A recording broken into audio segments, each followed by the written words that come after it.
এই সন্দৰ্ভত আপুনি কি ক'ব?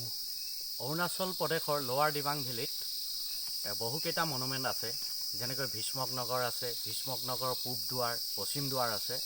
আমি জানিব পাৰি এই ৰয়িং টাউনৰ পৰা প্ৰায় 20 কিলোমিটাৰমান দূৰত এই চিমৰি গাঁৱৰ এই ঐতিহ্য ক্ষেত্ৰটোলৈ আহিলোঁ। তো ইয়াত দেখিছোঁ যে ফেঞ্চিং মাৰি থৈছে যদিও ই অৱহেলিত হৈ পৰি আছে আৰু ই গৱেষণাৰ থল আছে। প্ৰকৃততে ই কোন ৰজাৰ দিনৰ কেতিয়াৰ হয় ইয়াক উদঘাটন কৰা দৰকাৰ আছে।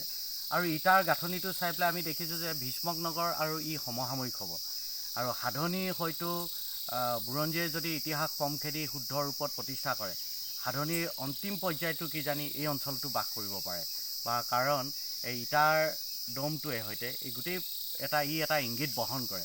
পৰৱৰ্তী সময়ত ইয়াক যদি পুৰাতত্ত্ব বিভাগে সুন্দৰ ৰূপত সংবৰ্ধন কৰাৰ ব্যৱস্থা কৰে, সংৰক্ষণৰ ব্যৱস্থা কৰে, ই পৰ্যটন ক্ষেত্ৰ হিচাপতো পৰিগণিত হ'ব আৰু বৰ্ণিল ইতিহাসৰ এটা পৃষ্ঠা নতুনকৈ উদঘাটন হ'ব বা খোল খাব।